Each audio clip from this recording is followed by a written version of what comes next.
টানি টানগুলো কেমন হবে, হ্যাঁ টানগুলো হবে যে এরকম, ঠিক আছে।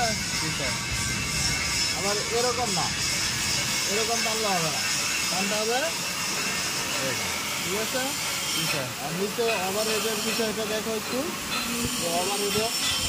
ওভারহেড থেকে স্টার্টিংটা কীভাবে করবো।